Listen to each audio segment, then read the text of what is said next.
আজকে আমি আপনাদেরকে দেখাচ্ছি আমাদের আম বাগান। এই বর্তমানে আম বাগানে কি স্প্রে করবেন আপনারা, আপনাদের যাদের বাগান রয়েছে এবং যাদের ছাদ বাগান রয়েছে, যাদের কিছু গাছ রয়েছে আমের, তাদের এই সময় কি মুকুল আসার জন্য কি বেশি স্প্রে করবেন।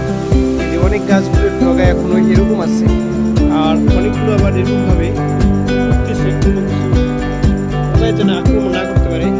এইটা যেমন ফুটতেছে, এই সময় আমাদের একটা স্প্রে করা লাগবে। তখন আমরা স্প্রে করতে পারি লিটার পানিতে 2 গ্রাম করে পিজিআর যে কোনো কোম্পানির, এবং সালফার 2 গ্রাম করে। আর তার সঙ্গে পোকাগুলো যদি সেক্ষেত্রে না পারে, এই জন্য আমরা দিতে পারি সাইবার মেথড দিতে পারি, গ্রামগুলোকে দিতে পারি। এগুলো দিলে ইনশাআল্লাহ এই গাছগুলো এখন সুন্দরভাবে বেড়ে উঠবে এবং আর সুরক্ষিত থাকবে। আর আপনাদের যাদের বাগান রয়েছে,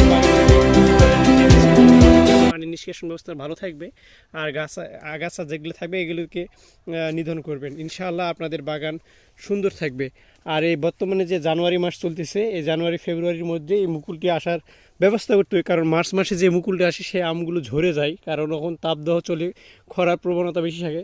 আর এই জানুয়ারি ফেব্রুয়ারি মাসে মুকুল আসলে আমের অধিক ফল হয়। আপনারা এই কীটনাশকগুলি স্প্রে করতে পারেন।